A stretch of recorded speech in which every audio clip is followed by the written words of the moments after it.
आज की कहानी है एक आँच की कसर। पूरी नगरी में श्रीमान यशोदानंद की खूब चर्चा हो रही थी। उनकी कीर्ति के बारे में नगरवासी ही नहीं बल्कि अखबारों में तक लोग लिख रहे थे। उन्हें बधाई देने के लिए उनके घर के बाहर लोगों की भीड़ जमा थी। यही तो होती है समाज सेवा, जो इंसान को इतना मान सम्मान दिला दे। ऊंचे विचार के लोग अक्सर ही अपने समुदाय के लोगों का सिर इसी तरह से ऊंचा कर देते हैं। अब कोई किसी को यह नहीं कह सकेगा कि नेता सिर्फ बातें बनाते हैं और काम नहीं करते। इन्होंने ऐसा कार्य करके साबित कर दिया है कि ये धन दौलत से ही धनी नहीं है, बल्कि सोच से भी है। यह चाहते तो अपने बेटे की शादी में दहेज भी ले सकते थे, लेकिन अपने सिद्धांत पर किस तरह से खड़ा रहना चाहिए यह इन्होंने पूरी दुनिया को सिखाया है। दहेज में 1 रुपए भी न लेकर यशोदानंद ने बता दिया कि वो साहसी भी है और उन्हें अपने सिद्धांतों से खूब प्रेम भी है। इन्होंने वो किया है जो कोई न कर सका। ऐसा करके यशोदानंद ने सबका सिर गर्व से ऊंचा कर दिया। श्रीमान यशोदानंद के 2 बेटे थे।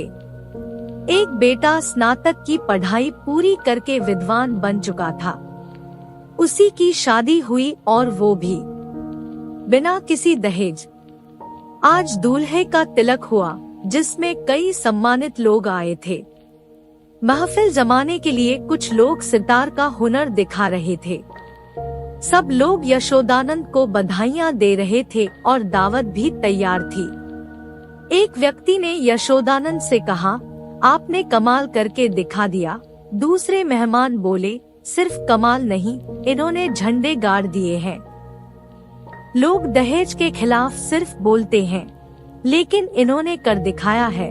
फिर तीसरे अतिथि कहने लगे, लोग पहले दहेज ले लेते हैं और फिर उस पर पर्दा डालने के लिए कहते हैं कि मुझे नफरत है दहेज से, लेकिन लड़की की दादी, माँ या कोई तीसरा नहीं माना। तभी चौथे सम्मानित पुरुष बोल पड़े, आप जानते नहीं कितने तो ऐसे लोग हैं जो कहते हैं कि हमने अपने बेटे की पढ़ाई में खर्च किया है, उस पैसे को तो वापस लेना ही था। उन्हें सुनकर लगता है कि उन्होंने बेटे की शिक्षा पर खर्च करने की जगह पैसा बैंक में जमा करवाया हो। सबको सुनने के बाद 5वें व्यक्ति कहते हैं, मुझे समझ आ रहा है कि आप सब लोग मुझे सुना रहे हैं। क्या सारा दोष लड़के वालों का होता है? लड़की वालों का कोई दोष नहीं है। यह सुनते ही बात को शुरू करने वाले पहले सज्जन ने पूछा, इसमें लड़की वालों का दोष कैसे? सिर्फ इतना कि वो लड़की के परिवार वाले हैं। दूसरे मेहमान ने भी 5वें से सवाल किया, हाँ, सारा दोष भगवान का है कि उसने लड़कियों की रचना की है, क्यों?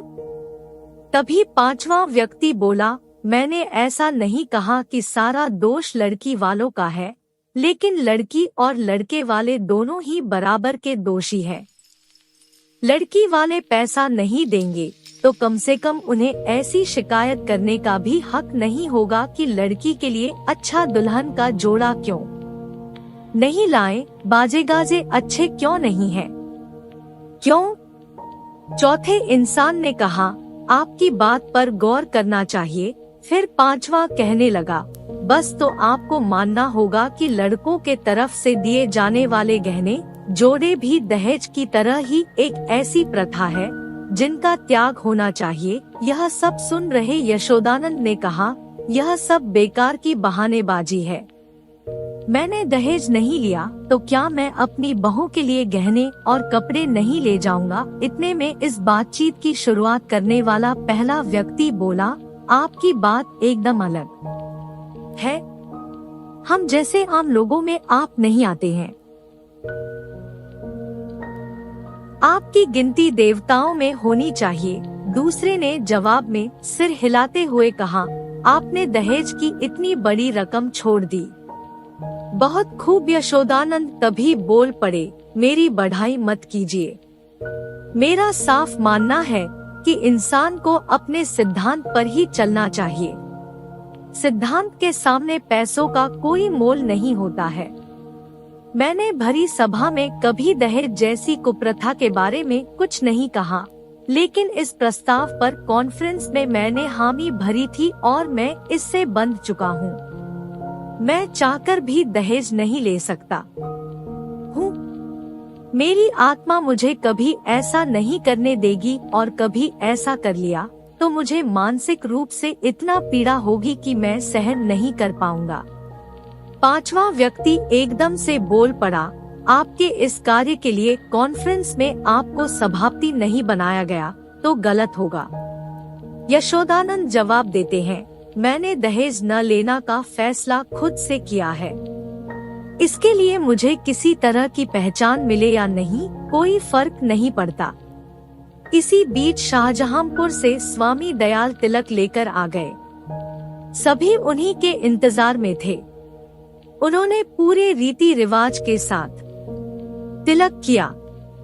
उसके बाद दहेज को कुप्रथा बताते हुए यशोदानंद भाषण देने लगे। साफ पता चल रहा था कि उन्होंने भाषण की पूरी तैयारी कर रखी थी।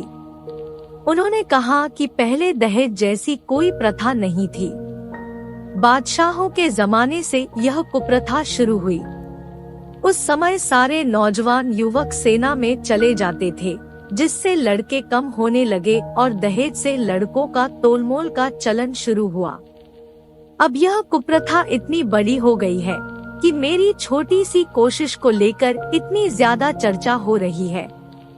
मैंने किसी तरह का असाधारण कार्य नहीं किया है। हर कोई यह काम कर सकता है। यह प्रथा जल्द से जल्द खत्म होनी चाहिए। यशोदानंद का भाषण थोड़ा लंबा था, लेकिन लोगों ने उनकी खूब तारीफ की। उसके बाद उन्होंने अपने 7 साल के बेटे परमानंद के हाथ में एक पत्र देकर उसे मंच पर खड़ा कर दिया।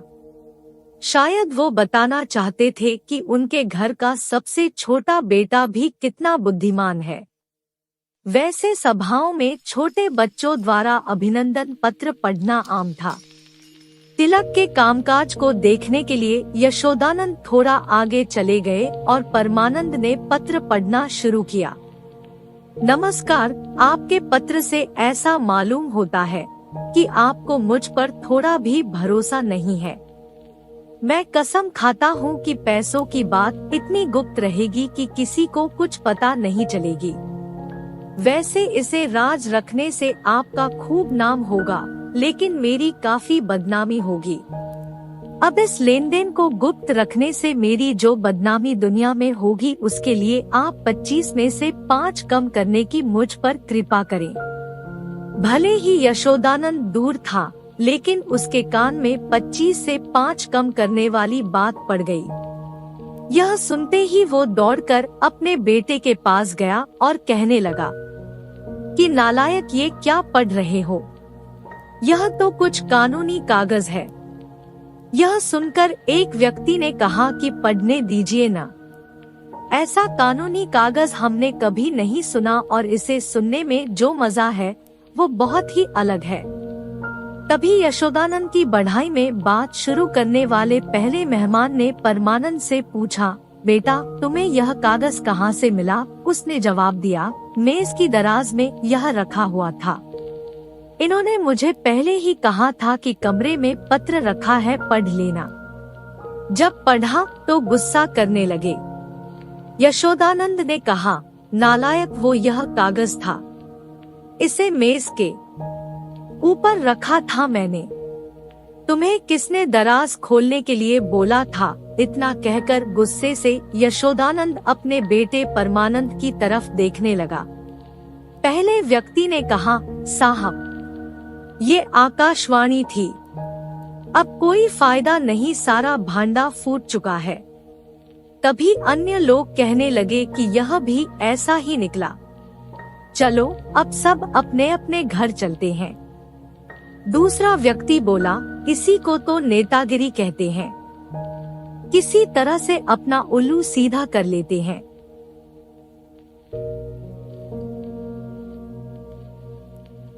पता ही नहीं चलता। चलिए चलते हैं अब। यशोदानंद ने लोगों को रोकते हुए कहा, करे बैठिए, दावत तैयार है, पत्तल भी लग गए हैं, कुछ खाकर ही जाइएगा। तीसरे इंसान ने एकदम पूछा, आपको इस तरह की हरकत करते हुए शर्म नहीं आई? इतना सम्मान जो मिला था वो असली त्याग से मिलता है, इस कदर धोखाधड़ी से नहीं। चौथे व्यक्ति ने कहा, नहीं नहीं, इन्हें धोखाधड़ी से ही मिल गया था सब कुछ, बस एक आंच की कसर रह गई सब कुछ में। पांचवा अतिथि बोला, झूठा दिखावा करने वालों को भगवान इसी तरह से सजा देते हैं। इतना कहकर लोग यशोदानंद के घर से चले गए और वो अपने बेटे को गुस्से से देखता रह गया। उधर रास्ते में जाते हुए लोग यशोदानंद के घर हुए उस पूरे नाटक के बारे में कहने लगे कि पढ़े लिखे, धनी और विद्वान लोग भी ऐसी हरकत करते हैं। इन्हें पैसा लेना ही था तो खुलकर लेते, कोई रोक थोड़ी रहा था। इस तरह से दिखावा करके लोगों को क्या जताना चाहते थे? इन्हें पैसा भी कमाना है और मुफ्त की इज्जत भी चाहिए। इस पर एक व्यक्ति ने कहा कि अब मुझे यशोदानंद पर दया आ रही है। उसने इतना सब कुछ रचा और अपना झूठ छुपाया, लेकिन आखिर में सब कुछ सामने आ ही गया। बस एक आंच की कसर रह गई इन सब में। कहानी से सीख, झूठ फरेब की उम्र लंबी नहीं होती, सच कभी न भी सामने आ ही जाता है। सच सामने आने का रास्ता खुद ढूंढता और झूठ का भांडा फोड़ देता है। दूसरी सीख यह मिलती है कि दहेज एक कुप्रथा है जिसे किसी को भी बढ़ावा नहीं देना चाहिए। Thank you for watching. Please like, subscribe and share.